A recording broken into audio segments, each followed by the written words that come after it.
You're tired. You're bloated. You have brain fog and you can't think straight. What if these chronic fatigues and chronic illnesses were linked to an unseen, teeny, weeny, itsy bitsy, but billions of parasites running rampant in your body? We're going to be dealing with your chronic fatigue, your bloating, and brain fog right after this.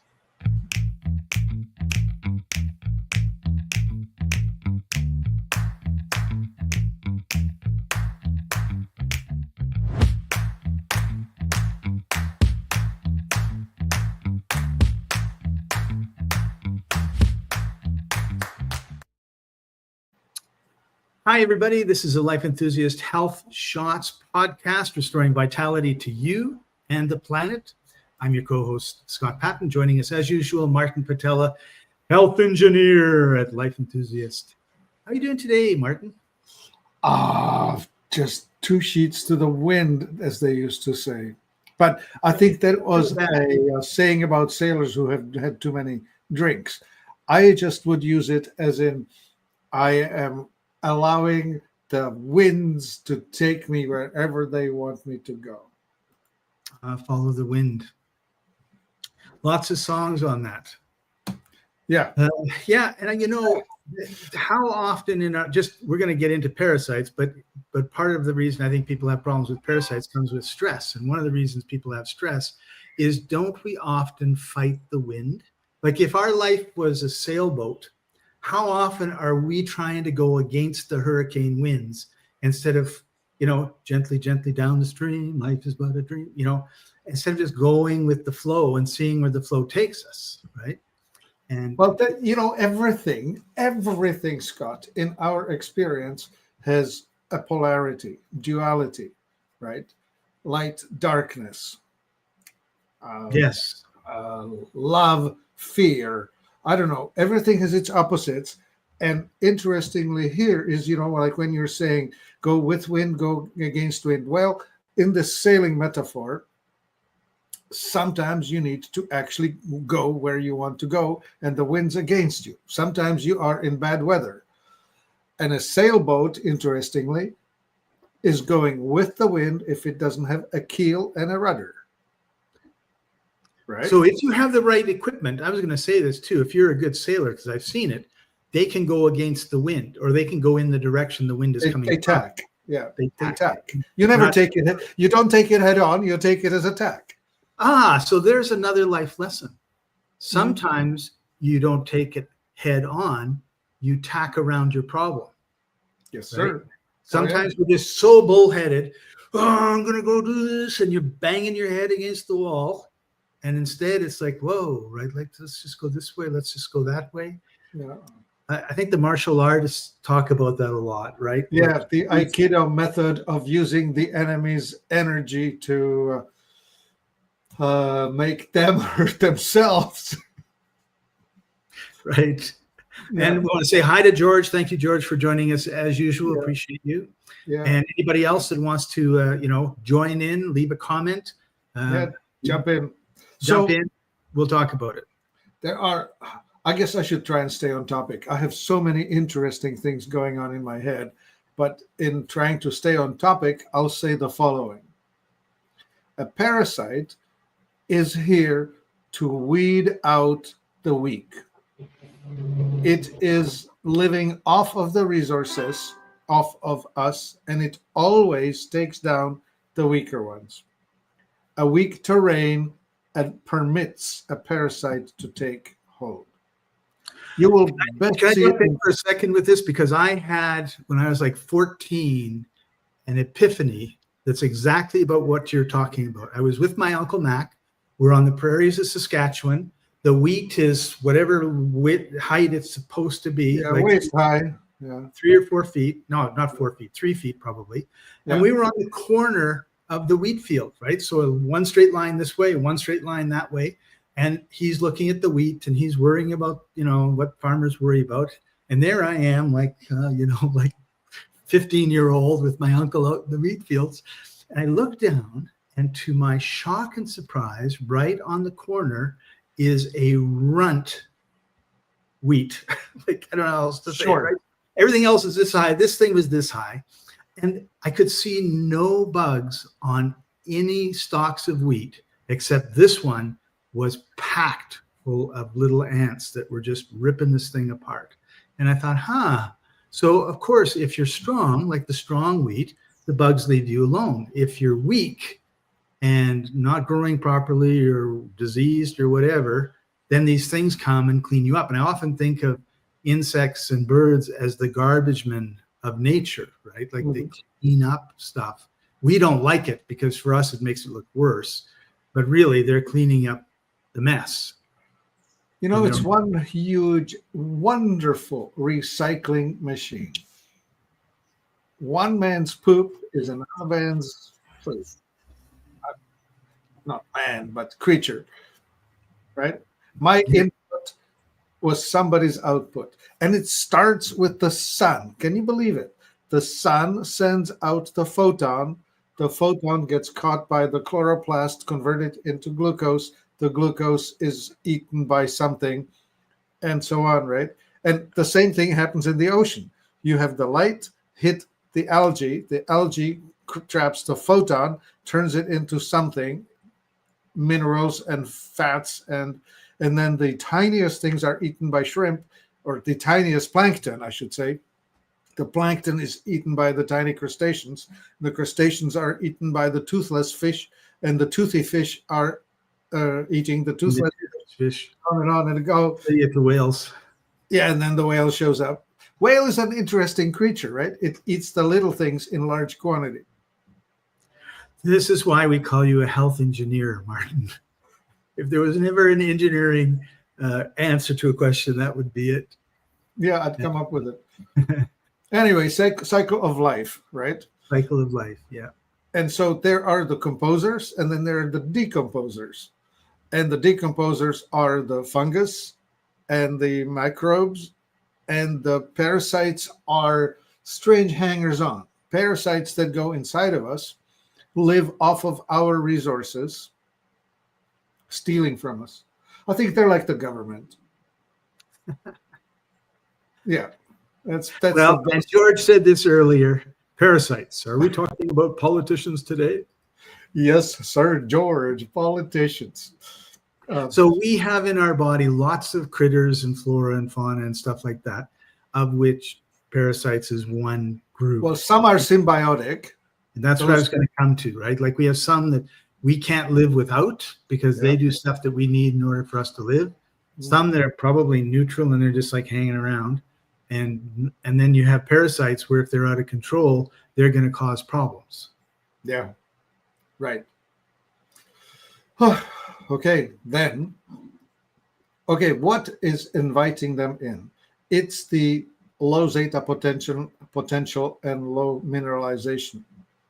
Meaning this: if the food you eat is poor in mineralization, you will have lower electric charge as a human being, collectively and individually. Each of your cells individually is a tiny little electric machine that puts out electric current that holds it together. That's its currency of life. It's the electrons, protons and electrons.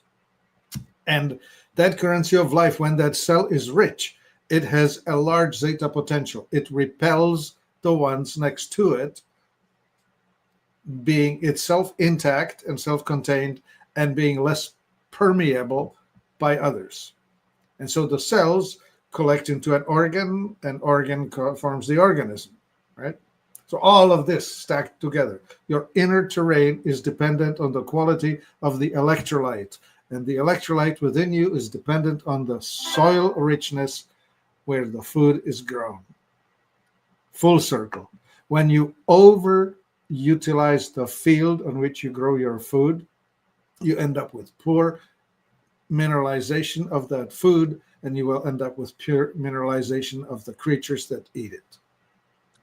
And then the other side of that is when you over-process stuff and you take almost everything out, like flour, white flour is just, there's none of the stuff that was in the wheat. Well, I mean, there obviously is some of the stuff that's in the wheat because it's from wheat, but generally speaking, the Yeah. kernel, the bulb. Well, you just said that. You know, the valuable part of wheat is the germ, right, the wheat germ, which Oh, is the sex organ of the seed. And then there is the payload, which is the carbohydrate, which is the nourishment for the tiny creature that will be born. Remember, the seed is the start of the next generation. So right. there's the sex organ, and then there's the sac, right? The nourishment. Anyway, so the starch is the nourishment. It has much less nutritional value. Right. So if we're processing our food and we're getting all the nutritional value out, or we've run the soil health down, and you run the soil health down, you put an apple tree on it, the apples are not going to be nearly as good as if you've got really good, exciting, living soil going on. Right. And so we need to compost back in, and we need to rock dust back in. And it doesn't happen. All you do is you throw in NPK on it, nitrogen, phosphorus, potassium, in a chemical form rather than in the form of cow poop and compost from your whatever. Hi, Kevin. Glad you're here too. Yay. Okay, so the story about how parasites affect the health, right? Because we have them. We understand that because we've got poor soil that we're growing stuff, and because we're over processing stuff, we're not getting a lot of the nutrition we should be getting. Ergo supplements and superfoods, Right. blah blah blah. But if you've got parasites, like, does your eye change color and turn red, or does your nose turn, get a big pimple? Like, what happens? Well, paleness might be a sign of being less healthy. You compare Scott and I. Scott has sunshine. I don't. And I'm looking like a poor copy of Scott. You are definitely grayish, but it's hard to tell if it's your if it's you or your camera, right? Like if we were in the same room, it's the light. Yeah, it might be different, right? And yeah, I mean, you have an incandescent yellow light lamp shining on you, and I have a white light, whatever, shining on me. Yeah. So there's the difference. Let's get back to, and we said at the beginning, things like chronic fatigue and bloating and stuff like that. Yeah, right. Okay, so the parasite. So they have various ways and incredible lifestyles. Some will settle in your digestive system. That's the most popular thing, like flukes and whipworms and roundworms and that sort of thing. They like to take the food where there's most of it. So they'll be in your gut. However, you will encounter parasites that are in, for example, famously in pork.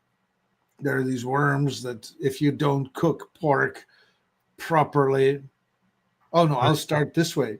You have seen people on the YouTube. If you haven't seen it, watch it. What happens when you pour a bottle of Coca-Cola on a raw cutlet, pork cut? The worms that are within it will start crawling out. They're there. Like it's very rare that you would buy a piece of pork that does not have parasites in it. And you need to cook the meat properly, otherwise trouble. So that's a big distinction between beef and pork, right? Like when you have a pork chop, it's cooked all the way through, and you can have almost raw to singed on the outside to well done or super well done for beef, which, they take a chunk of beef and they just sear all the sides and hand it to you, and people will eat that, and they don't have, they don't have much less trouble with beef. Yeah. Well, in general, I mean, I have stopped eating pork altogether, but yeah, and there goes George, right? Now, there's a really interesting sidebar which has to do with your blood type. O, B, A, AB. Anyway, the blood type B does not do well with pork and shrimp. And turns out that the blood type B is very common around the Mediterranean, like the Jewish and the Arabic genetics are a lot blood type B. And so sure enough, the Old Testament says that we should not be eating pork and we should not be eating shrimp, or at least bottom feeders, crustaceans, and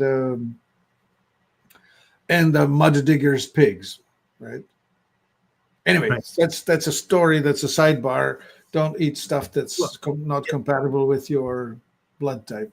Right, which ties into what we've talked about over and over, and we'll continue to talk about, which is metabolic type. Right. Yeah. What is the types of foods that you do really well on, and what are the ones that don't? And Okay. in a journal, write down what you got, what you ate, how you felt. An hour later, 2 hours later, the next day, and start looking for patterns on that. So but getting back to parasites and what can so a woman calls me and she says, I'm just dragging, I'm feeling tired, I just can't shake it. I said, have you considered liver flukes? She has not. She took the vermifuge that I recommended, and wouldn't you know it, they all of a sudden she delivered through her natural elimination pathway into the toilet bowl something that looked like a ball of yarn, but it was a living bowl of spaghetti, vermicelli, like liver flukes.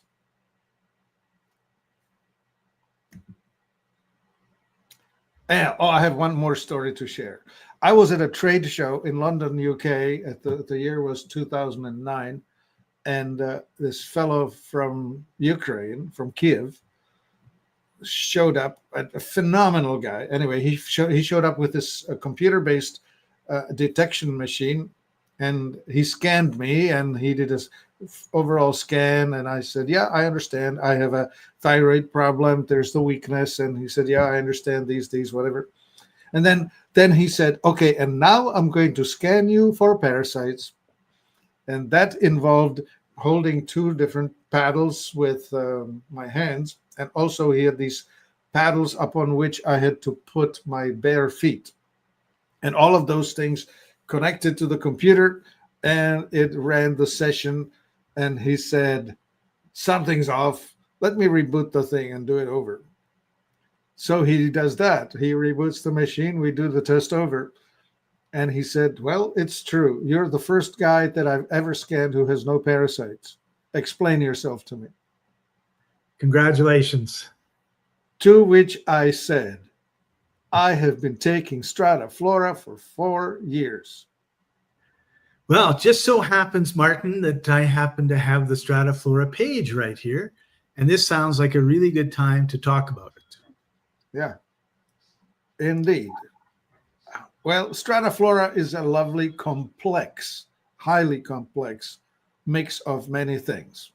It's like, Scott, do you remember many years ago you wrote that page about it? It had 5 or 6 sections to it. Yep. And you would find that, just scroll down a wee bit, and there are the ingredients, or maybe it's in the details. Try the details first, and scroll down, and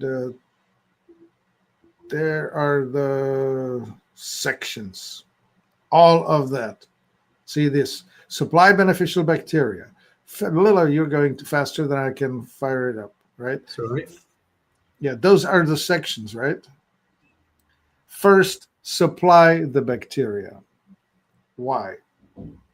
Well, we need to seed the garden, put seeds in it, right? Those are the ones that we want. However, feed the beneficial bacteria. The next step below that is we need to actually put something into the mix that bacteria need to live on. And then time, Martin, what the good bacteria likes, the bad bacteria doesn't. Yeah, exactly that. Well, actually, here we feed all of the bacteria, but the good guys will grow faster. Ah, okay. They will do better. And then we support bacteria. It fires up your immune system. Yeah. There actually is one point that's at the beginning of this that was above the supply of the bacteria, which was help stimulate peristaltic muscle action. That's just now disappear off the screen. But it's that first line right there. Help stimulate peristaltic muscle action, which is a really interesting thing. A lazy gut will not move things along. Oh, right. Remember, the smooth muscle, that's our arteries and veins, but also our intestines, they don't just lie there like a garden hose. They're actually active, and there's this wave that goes through it, like it waves, like left, sort of as if you were doing scales on a piano, but it's all moving in one direction. And so it's like it's like petting a hedgehog or petting a porcupine. You can go down the Go one way and not hurt yourself. Go the other way and have terrible time. Yeah, a terrible time. Right. So Right. that's what this peristalsis is. It moves in one direction, and it's always pushing stuff along and moving it where it belongs. And it's going to help you properly digest your food, which is huge because we don't normally. Yeah. Enzymes, right? This is the magic of digestive enzymes. But also there are herbs that we put in, like Turkish rhubarb and slippery elm and a whole bunch. I mean, this is a complex creature. There's a lot of components to this. You can see that in the ingredients. Like, these are the names of all the things that we put in there. It's a little too small to read right now at the scale that you made it, but there's Right. a lot of things in it. Like, for example, 77 species of microbes. Do you remember the Activia, the famous yogurt that makes your belly dance? Yes. 2 species. Right? Not bad, but here I get 77. Nice. Yeah, there we go. So then there's the fiber with the pectin. Interesting thing about pectin, it binds toxins, right? Yep. Glucomannan, that's a phenomenally famous thing that comes out of aloe vera, that's very good at just tonifying the whole eliminative system. I don't know. I mean, I could spend 5 minutes on each one of these words that are here. Right. And so the key is to go to the site, and we put the link in the comments, and check out everything. And Yeah. You were talking Literally, get one. The past in England with your parasite test. I remember going to a health event put on by David Wolf, actually. And he'd get up and some guy would talk about something, one thing for an hour, and everyone would be so excited about how this is going to change their health. And I would run back to my room and I would get out my bottle of iridescent and I would look on the label and it would be there. Yeah. There was 3 days of health education. There was not one thing anybody said that wasn't in the bottle of iridescent. Right. And that's the composition of this iridessa. So first of all, iridessa does have Strata Flora within it. We put about 10% of the complete mix as the Strata Flora. So it's complex. And remember when I tried to describe this thing as a symphonic orchestra with the choir added on top, right? So you can stage Beethoven Ninth Symphony with Ode to Joy running right there at the back end. Yeah. Yeah.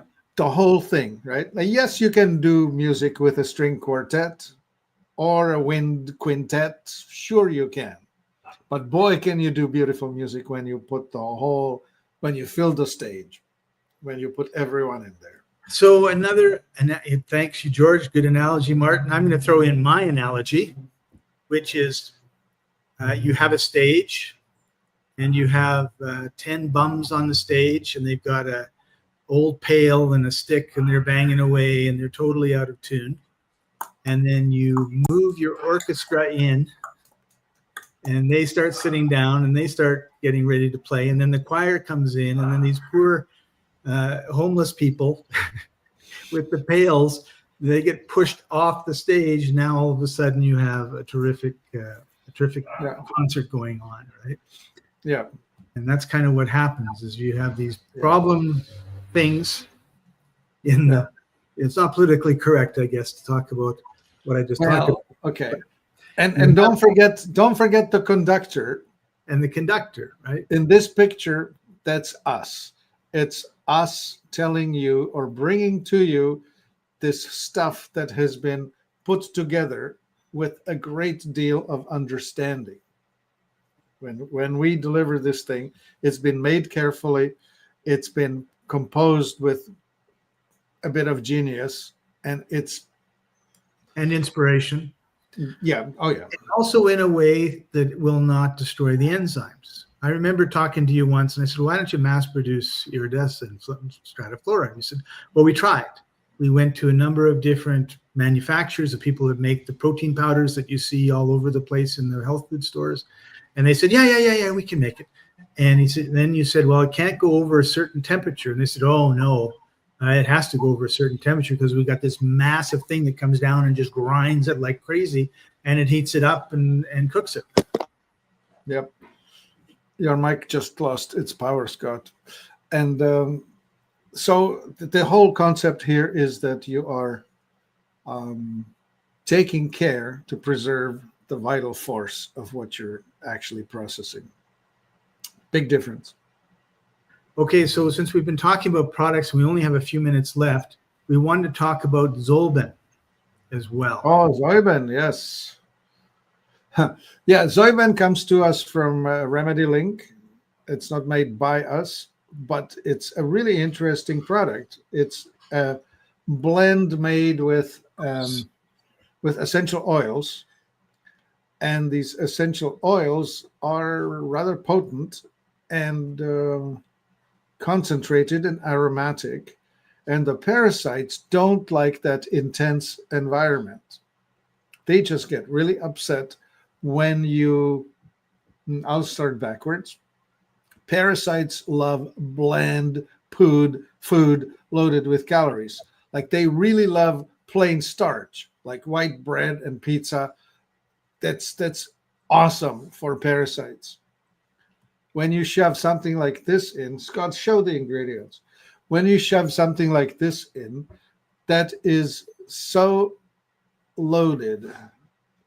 We have ginger, clove, oregano, thyme, all steam distilled, pine resin extract, berberine, gentian, and vitamin E to preserve it, and finally load it up into pumpkin seed oil.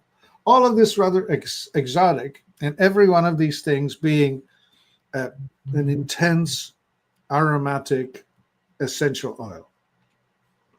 You bring that on board, and parasites get really, really upset because you are now bringing in the substances that they cannot cope with. They cope with high calorie, high starch, low nutrient density terrain. This is the opposite. This is the highest density of dense. You bring that in.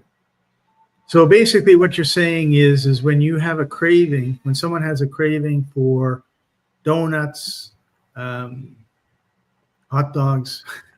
Yeah, it could actually be the parasites calling for dinner. Calling for dinner. Yeah, they do. They mess around with your head, especially the lowest of the low, like the fungus, like when you have candida, you will have such cravings. It's not funny. So will something like Zoeben help with those cravings and those it's like my conscious mind is like, we're not eating donuts.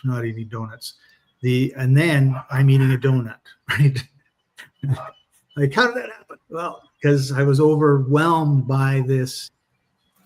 I hate to call it lust, would be better. Like, it's not desire as much as a lust for something that I shouldn't be eating, right?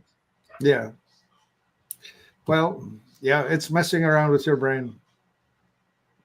Now the less, and of course, the less parasites and the less fungus you have, the less messing around that goes on.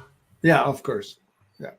Yeah. It's a, those two curves, the one that goes down this way and the other one that goes up this way. It's the good things rising and the bad things lowering. At some point, you'll hit the crossover point, the middle, where all of a sudden you get an upper hand. All of a sudden you're in control of your destiny. They're not. Yeah. And one of the things, so just to warn everybody, we've been trained to eat things that taste great. And we have scientists that are working on ways to, figure out a molecule that'll cause something in your tongue to fire off and you go, oh, that is so good. Not necessarily good for you, right? Yeah, so God's got this science of the mouthfeel, bringing up the perfect crunch mixed with the just enough fat to unload the point of pleasure, just enough sweetness, just enough saltiness, just enough whatever, and it just unloads in your mouth. An orgasm of the mouth. Yeah, leave me with a bag of Doritos, which is an example of such food. Right. Yep. They have stimulants and they have calmers. And by the way, in our brain, there is a chemical released by consuming wheat that is indistinguishable from heroin or some such thing. It's the bliss molecule. We get hit by that and we want more. So when you're looking at making a change in your life, you have to understand that great taste doesn't mean great nutrition. And great nutrition may sometimes mean not so great taste. Oil of oregano is amazing, but oh my God, put one drop under your tongue and you'll be running around the block for an hour trying to get it out. Intense flavors is what I'm trying to say. Yeah. And the point I wanted to bring up was over time you get used to it, right? And then like people who for whatever reason don't eat sugar for 2 or 3 or 4 months, like they're on a desert island or something and they come off and then they have a cupcake, they almost throw up, right? Yeah. It's like once you're gone through withdrawal, you start to realize just how bad some of the stuff we eat is, but we're used to it, so we don't. You know what's interesting? I had a somewhat similar experience coming from Europe. When I got here first, we went to buy stuff in a deli. I wanted to buy some kind of a snack. So I bought a Danish, which was a piece of pastry with some cottage cheese and whatever. It looked okay. It was so over-sweetened, I couldn't stand it, right? Likewise, I remember buying a chocolate bar. This one was called Kit Kat. I found it offensively sweet. Like I couldn't handle it, right? It's just so bad. What I'm trying to say is you can get used to eating super sweet things. Right. And the reason they are super sweet in America is because sugar is cheap. They found cheap sugar and they used it to bulk up the food. Right. And then they addicted the whole nation to the sweeter version of it all. Right. Yeah. Same idea. Nation, right? Oh, yeah. Same idea with ketchup. I don't know. Do you remember I looked ketchup at the in the label UK? of a ketchup bottle when I was in Italy, and it had like 5 things in it. Yeah. And then here it has like 25 things in it. But also the taste is very different. Do you notice just how much sweeter American ketchup is from, say, the stuff in Europe? It tastes more tomatoey in Europe. So Kevin Johnson has a great comment. I really want to make sure I share this. So if we can bring it up. Go for it. I added Zoeben to my list. I do not want my dietary changes to give more power to the bad stuff. Yes. Yeah, exactly. Yeah, that's it. And so Diane has a question. I want to make sure we cover it too. Could parasites cause IBS? Irritated bowel syndrome. Well, and so which is the chicken and which is the egg? Where's the horse? Where's the cart? IBS, irritable bowel syndrome, is usually associated with an alternating bowel movement too fast, diarrhea-like, or bowel movement too slow. And alternating and not knowing what's coming. And one day you're going to be all plugged up. The next day you're going to be running. So Parasites may be a trigger and they may be associated with it, but the primary driver for both of those things is poor dietary habits. If I were to offer any suggestion, it's get a large bottle of Strata Flora and start with small doses, like a quarter teaspoon, and keep working your way up until you're at whatever's comfortable, 2 or 3 and teaspoons, and it will totally restore, rebuild, and reconstruct your inner terrain. When that is strong, you will be regular and predictable and pain-free. And don't, many times our nutrition stuff isn't about taking more pills. Many times it's about what we stop putting in. And I was going to say, take a look at your diet. Do that journal.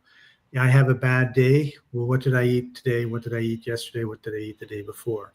Some stuff, it takes 10 days to get out of your system, right? Yeah. Other stuff you'll know right away. So I remember I bought a big bottle of humic acid, right, which, to clean me out. And normally I have a little bottle like this size, right? And I'll put like 5 drops in my water and drink it. But this one was it came without an eyedropper. Pineal gland, and it was big. And I really liked that taste. So I just swigged. Yeah. And 2 days later, I am sick. Oh, I feel terrible. And so this is where also your attitude has to come in, right? Like, are you sick or are you detoxing? Yeah. There's a huge difference, right? And Martin, you said, you're detoxing. How much did you take? Don't you listen to me? I say take a little bit and then expand. You just started jugging it. I says, because I'd had it like before for years, right? But not for a few months. And so, backed off a bit, and then the detox was like a slow detox is way more enjoyable than a fast detox, right?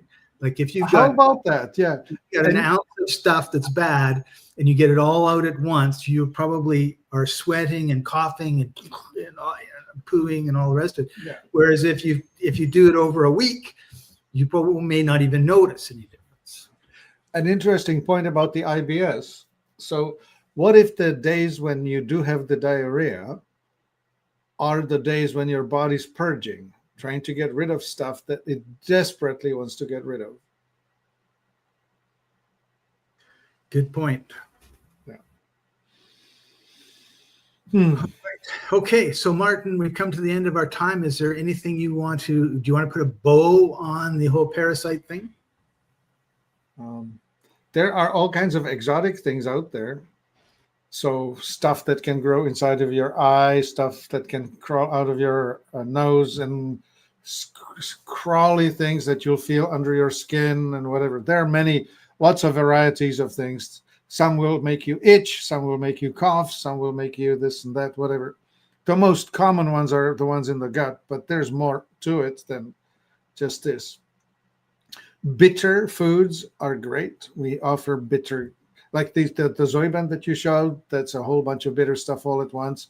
We put the bitter things into the superfoods. We also make bitter drops. Potion number 9 and number 10, we have those. Bitters 9 and bitters 10. There's one called artemisinin, which is the extract from wormwood, which is the most bitter thing you'll find anywhere. Wormwood is the stuff from which absinthe is made. The famous green absinthe, a drink that only maniacs will drink. Anyway, stuff. So there's a lot more to it than just this. George says he drinks 7 days a week. I don't know what George doesn't do. I mean, he takes proper oils, bitters, whatever. The Germans took a different approach. They call it schnapps, and they just took a whole bunch of herby things and they turned it into a sweet drink, and they take it as a shot before a meal because they like to eat greasy meals. And bitters is what is needed to build the bile. And the bile is what's in your liver to saponify fats, to help digest fats. So it's a complex cycle of many things that we should consider. Right. Awesome. So number 1, exercise. Number 2, eat well. Number 3, hydrate. Number 4, detox. And also look after your emotional well-being and your mental well-being. Oh yeah, gosh, yeah. Don't let the emotional parasites take hold. Right. Don't let people rent space in your head. A friend of mine used that, and really, I loved it. Thank you, George. Another great episode. Appreciate that a lot. Make sure that you subscribe. Make sure that you hit the like bell, leave a comment, save it, share it to your friends. We really need your help to get the word out. And we appreciate you all joining us today, and we'll see you next week. Bye for now. Bye-bye.